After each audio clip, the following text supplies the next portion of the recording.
NYU taught me that art is how you can reimagine the world, and that through imagination, you can just have a clear idea of like how you want change to happen.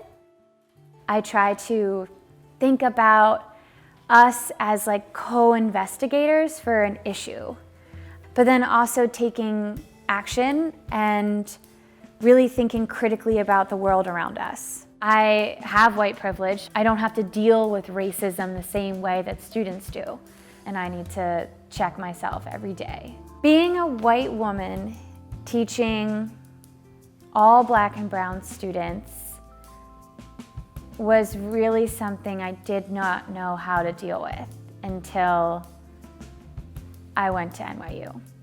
And NYU has given me the theory to understand how to approach this dynamic and practical things. One of them being to understand like the social and political context of which you are learning, to do everything that you can to understand who your students are and the community that you're working in.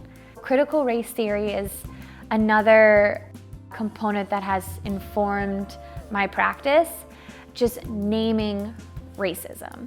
So not skirting around race, it's actually being really transparent about where racism exists, and the way that I do that is through how images are represented.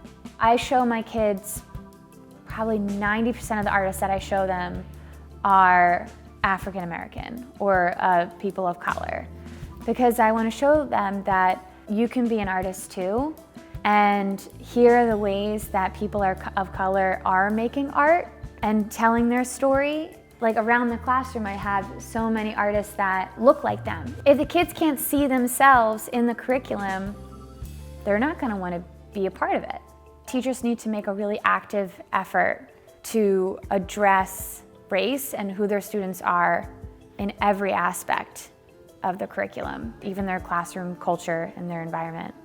A lot of times you'll walk into an art classroom and you'll see this little box that says multicultural skin tone set. But really in that box there's just 4 colors. And to a child, when they see those 4 colors and they don't see themselves represented, then there is exclusion.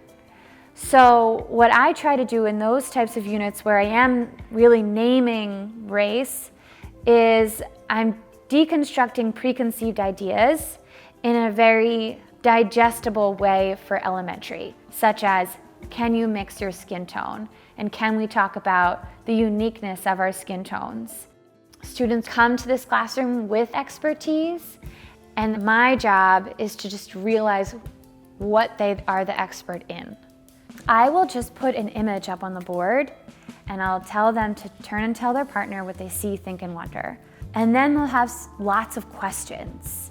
And I think the questions is something that I'm still trying to figure out, and NYU is giving me the tools to understand how to answer these questions in an age-appropriate way.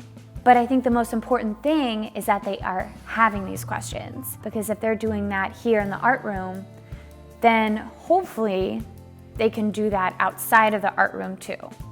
You can learn so much from just giving a child a simple question and then seeing what they visually create. And I think I learned, but also they learn from each other, and then this beautiful like community culture happens because they're appreciating each other's stories. And so I had kids interview someone that immigrated to the United States, which is most of their families. And then we took those interviews and then we transformed them into a visual story, into a narrative. And I think that's another big part about my curriculum, is teaching them empathy through art.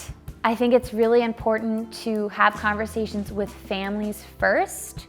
I've done several community events to know who the parents are, to understand what they are comfortable with.